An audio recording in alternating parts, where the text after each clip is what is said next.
नमस्कार. स्वागत आहे हेमा फाउंडेशनच्या हेम युवा प्रोग्रामच्या दुसऱ्या सत्रामध्ये. सर्व्हिस. संस्कृत मधील सेवा ही एक कालातील आणि वैश्विक मूल्य आहे जी संस्कृती आणि धर्माच्या सीमा ओलांडून जाते.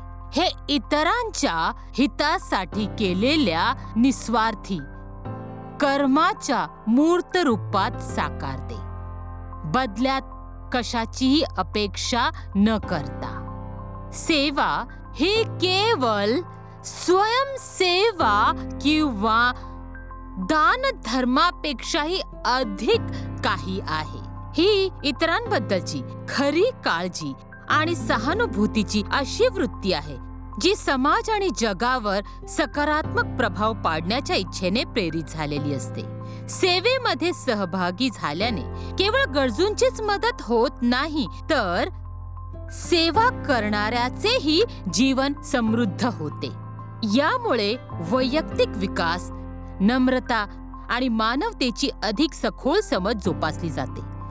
मग ती रोजच्या लहान सहान दयाळूपणाची कृत्य असोत किंवा मोठे सामुदायिक प्रकल्प असोत, सेवा आचरणात आणल्याने जीवनाचे रूपांतर होऊ शकते.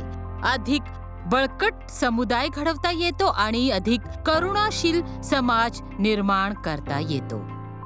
सेवा समजून घेणे म्हणजे निस्वार्थपणे दयाळूपणाचे आणि सेवेचे कार्य करणे होय. हे अनेक रूप धारण करू शकते, ज्यामध्ये आहे समाजसेवा, स्वयंसेवा आणि केवळ गरजू लोकांना मदत करणे आहे. याचे एक ऐतिहासिक उदाहरण म्हणजे महात्मा गांधी, ज्यांनी अहिंसा आणि व्यापक हितासाठी निस्वार्थ कृतीचा पुरस्कार करत आपल्या संपूर्ण आयुष्यातील सेवेद्वारे सेवा प्रत्यक्ष कृतीत उतरून दाखवली.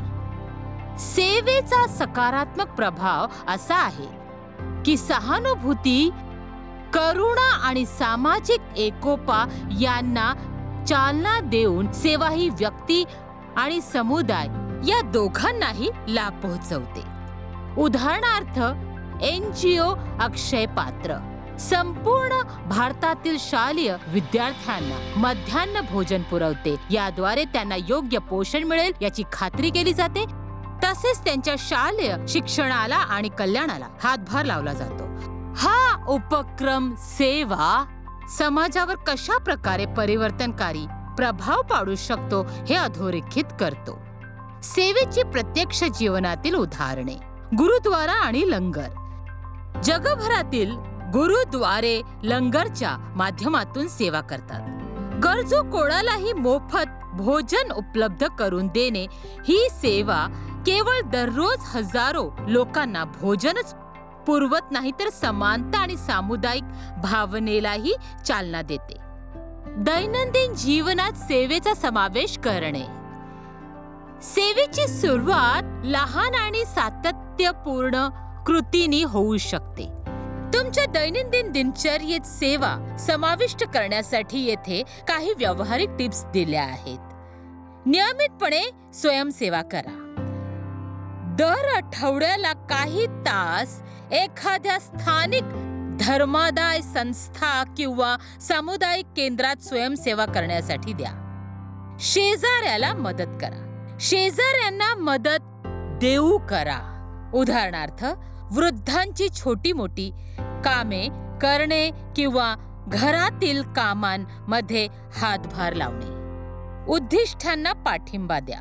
तुम्हाला जिव्हाळ्याच्या वाटणाऱ्या उद्दिष्टांना देणगी द्या किंवा त्यांचा पुरस्कार करा. मग ते पर्यावरण असो, शैक्षणिक असो किंवा हेल्थ केअर असो. इतरांना मार्गदर्शन करा. तुमच्या समुदायातील किंवा व्यावसायिक क्षेत्रातील एखाद्या व्यक्तीला मार्गदर्शन करून तुमचे ज्ञान आणि कौशल्य इतरांशी सामायिक करा. आकस्मिक दयाळूपणाचे वर्तन करा. एखाद्याच्या जेवणाचे पैसे देणे, आपुलकीचे 2 शब्द बोलणे किंवा गरजूंना मदत करणे यासारख्या साध्या कृतीही मोठा फरक घडवून आणू शकतात. या प्रथांचा तुमच्या दैनंदिन जीवनात समावेश करून तुम्ही सेवेची भावना जोपासू शकता आणि अधिक दयाळू व परस्परांशी जोडलेल्या समाजाच्या उभारणीत योगदान देऊ शकता. Thank you.